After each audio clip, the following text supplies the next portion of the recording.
ओहो लाठी लेके सोचने लगा भाई। तो गाँव में हम नहीं करत रही थे। एकदम देसी अंदाज में कुछ नया भाई से आप लोग बीच में एक रिएक्शन दे रहा था।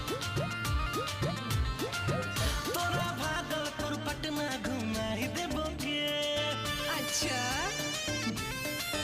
चला गंगा जी में नहावाई देबो कुछ कर देवी तब आगे नहीं करबो तोरा भागलपुर पटना घुमाई देबोगे चला गंगा जी में नहावाई देबोगे नथिया झुमका सावरा साड़ी नथिया झुमका सावरा साड़ी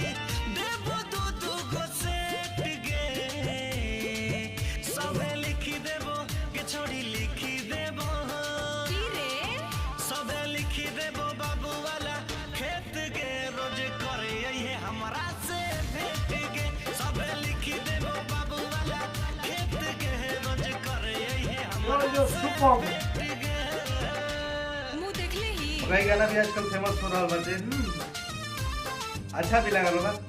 हमारी खातिर भी अच्छा लगा कुछ नया वर्ड जैसे गे आ रहा था अच्छा लगा भाई हम तो डांस भी अच्छा लगा।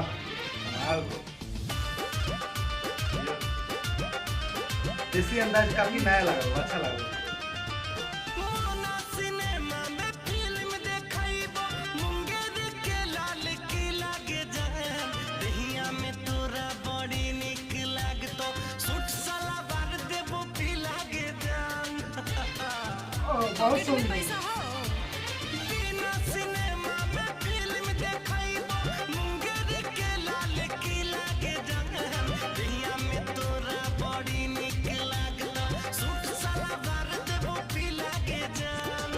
बढ़ के लाई बढ़ैया के तोरा बढ़ के लाई बढ़ैया के तोरा रसगुल्ला खिलेबो भरा पेट गे अच्छा सबे लिखी देबो है गे सबे लिखी देबो बाबू वाला खेत गे रोज करे ये हमरा से भेट गे सबे लिखी देबो बाबू वाला वाह वाह क्या बात है। रोज करे ये हमरा से भेट गे बात मुझो सा अच्छा लग रहा मतलब लगा था कि नया नया वर्ड सुनने को मिला था क्या सुनने को पड़ता बड़ा गौर से भोजपुरी रहा था अभी तो सारा समझ मगर ये सब संस्कृति भी बहुत अच्छा लगा होगा। छोड़ा मदहिया के जैसन न मिलता यार तोरा सच्चा गे काया नवादा जमुई सहरसा जाने सगरो बच्चा बच्चा के लुच्चा ही तो नहीं जानता बहुत सुंदर जंगलिया तू बंसी रितस के जैसन मिलता ना यार तोरा सच्चा गे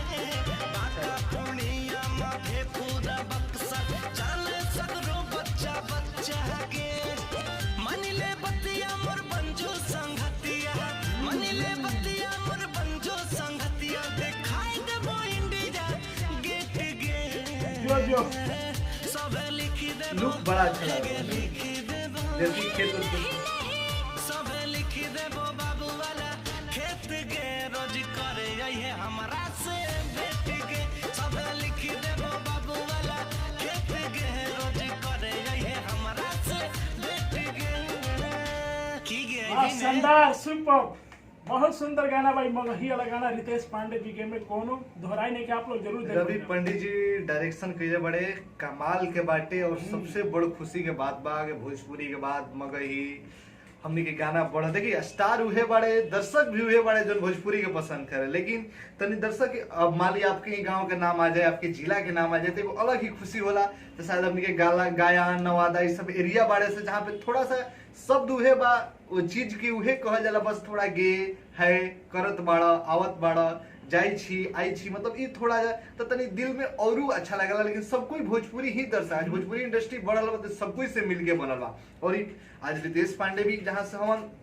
इन्हें भी समर सिंह जोन गावेले इहो एगो अलग ही पड़ेला, जोन की अलग अलग बाटे, जौनपुर के अरब के भाषा हो जाला थोड़ा सा, ई सब मिला के भोजपुरी बनेला। और जे स्टार वालों आज भोजपुरी में लोग तो जानते हैं, हर एक पब्लिक जानता है, गायक भी पब्लिक, लेकिन तनी और पब्लिक के दिल में जगह बनावे खातिर चाहे कि मान लीजिए कि लोकल कलाकार बड़े अपने जमाने से, मान लीजिए जैसे गुंजन सिंह बड़े, गुंजन सिंह के काफी उन्हें गाना बाजेला, भले भोजपुरी में पवन सिंह खेसारी, लाल यादव जी वालों, पवन खेसारी के चारों जगह सुना जाए, लेकिन गुंजन सिंह के को तनी ज्यादा ही मतलब उन्हें तरफ बाटे। समर सिंह के आज जाओ तनी उत्तर प्रदेश जौनपुर ई सब बनारस सुनार में ज्यादा समर सिंह के एथी बाटे, जौन गावेले कौन धोबी गीत गावेले, एकर ज्यादा इन्हें भाव हटे। तो अलग अलग बाटे, सब कुछ मिल के आज धीरे धीरे बढ़ रहा भोजपुरी। तब वही छोटा छोटा इंडस्ट्री का आप साउथ जाने तो साउथ में भी कई गो तेलुगु, तमिल, कन्नड़ कई गो इंडस्ट्री आवेला छोट छोट, लेकिन सब मिलके साउथ इंडस्ट्री बनेला। जैसे हमनी के भोजपुरी भी बहुत आगे जा रहा बा, बस आप लोग सपोर्ट कर जा। जैसे अच्छा अच्छा गाना हमनी के सुने के मिले, बड़ा अच्छा लगला, बड़ा निक लगला वीडियो देख के, देसी लुक देखे के मिलल हा, और ड्रेस भी अच्छा लगला, डांस भी अच्छा लगल हा, काहे कि आउटसाइड में भइल बाटे, कोने में दिखावल नहीं के गइल सेट। नदी के किनारे की सीन लाग रहल बा, हाँ, देसी अंदाज लागला, काफी अच्छा। रितेश पांडे के गायकी तो लाजवाब बाटे। तो आप लोग का रिएक्शन कैसा लागल जरूर नीचे कमेंट सेक्शन में बताइम जा, लाइक शेयर कमेंट करब जा। मिलत नहीं अगला वीडियो में, अगला नया वीडियो रिएक्शन न्यूज वाला आदत लाग गेल बा आप लोग के, तना न्यूज ही सुना देले बन जा, न्यूज ही दे देले बन जा। तो चली मिलत नहीं अगला वीडियो में, एकता बना के रखी जा, अपन ध्यान रख जा। टेक केयर, जय हिंद।